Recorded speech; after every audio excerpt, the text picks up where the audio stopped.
ओम नमः शिवाय। श्री शिव महापुराण शतरुद्र संहिता चौथा अध्याय।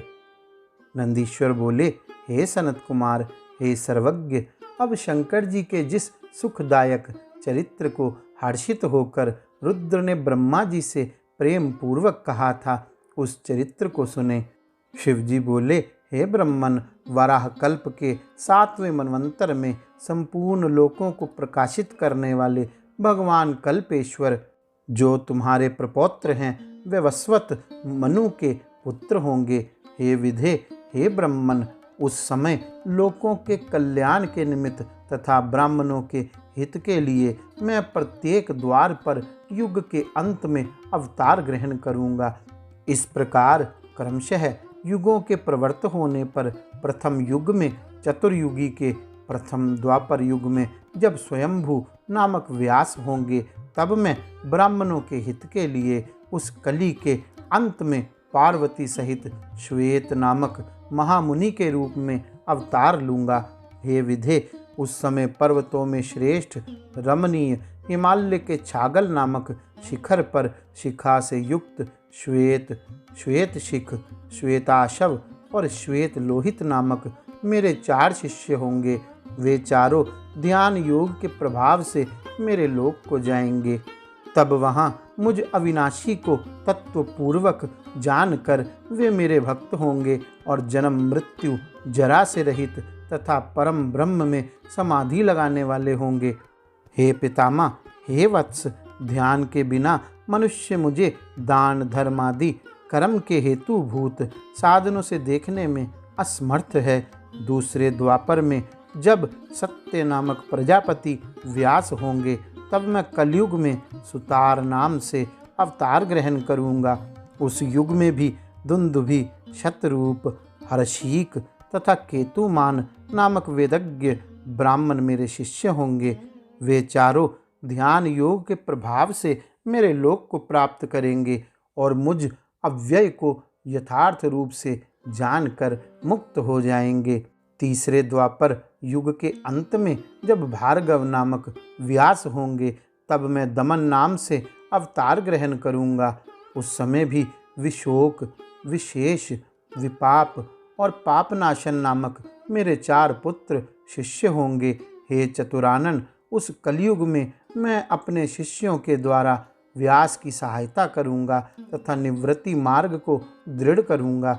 चौथे द्वापर में जब अंगीरा व्यास रूप में प्रसिद्ध होंगे, तब मैं सुहोत्र नाम से अवतार ग्रहण करूँगा। उस समय भी महात्मा योग साधक मेरे 4 पुत्र शिष्य होंगे।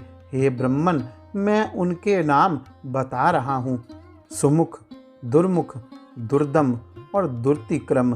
हे विधे, उस समय मैं अपने शिष्यों के द्वारा व्यास की सहायता करूँगा।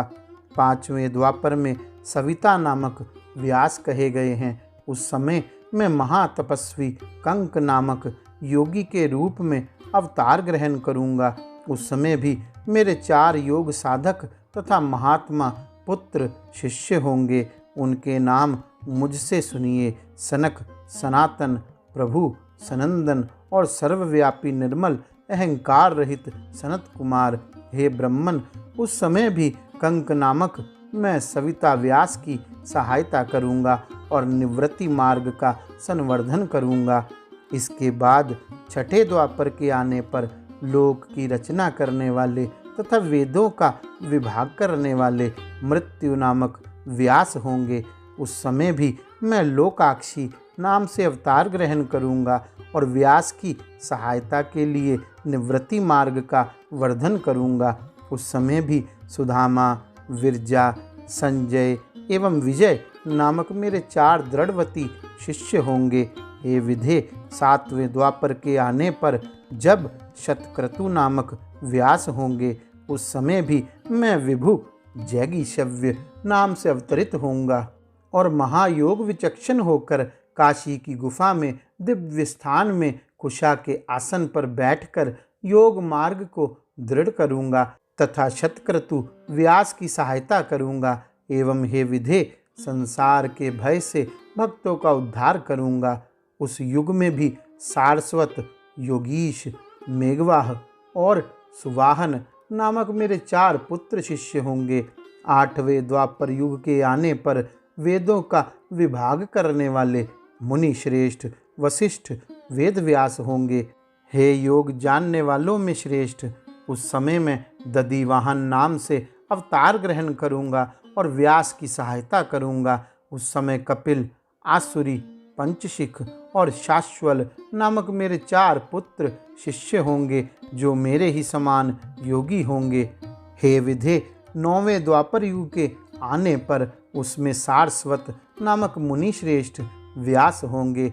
उस समय वे व्यास जी निवृत्ति मार्ग को बढ़ाने का विचार करेंगे। तब मैं ऋषभ नाम से विख्यात होकर अवतार लूँगा। उस समय पराशर, गर्ग, भार्गव एवं गिरीश नामक मेरे परम योगी शिष्य होंगे। हे प्रजापते, मैं उनके साथ योग मार्ग को दृढ़ करूँगा और हे सन्मुने, मैं वेद व्यास की सहायता करूँगा।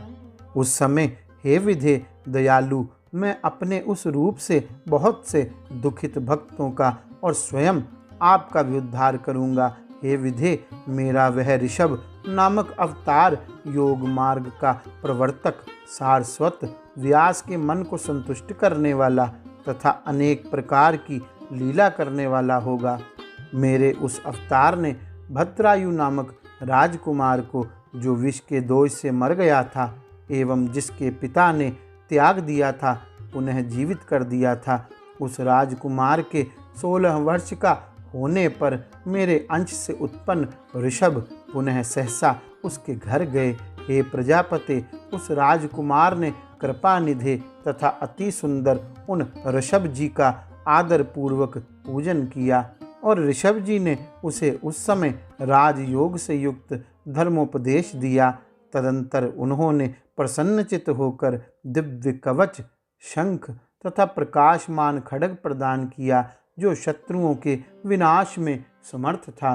तदंतर दीनवत्सल उन महात्मा ऋषभ जी ने उसके अंगों में भस्म लगाकर कृपा पूर्वक 12,000 हाथियों का बल भी उसे प्रदान किया। इस प्रकार माता सहित भद्रायु को भली भांति आश्वस्त करके तथा उन दोनों से पूजित होकर स्वेच्छागामी प्रभु ऋषभ चले गए।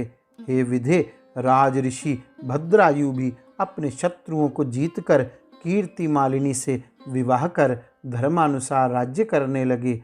मैंने इस प्रकार के प्रभाव वाले सज्जनों को गति प्रदान करने वाले तथा दीन दुखियों के बंधु रूप मुझ शंकर के 9वें ऋषभ अवतार का वर्णन आपसे किया। ऋषभ का चरित्र परम पवित्र, महान, स्वर्ग देने वाला, यश तथा कीर्ति देने वाला और आयु को बढ़ाने वाला है। इसे यत्नपूर्वक सुनना चाहिए। इस प्रकार श्री शिव महापुराण के अंतर्गत तृतीय शतरुद्र संहिता में ऋषभ चरित्र वर्णन नामक 4था अध्याय पूर्ण हुआ। गौरी शंकर भगवान की जय। ओम नमः शिवाय।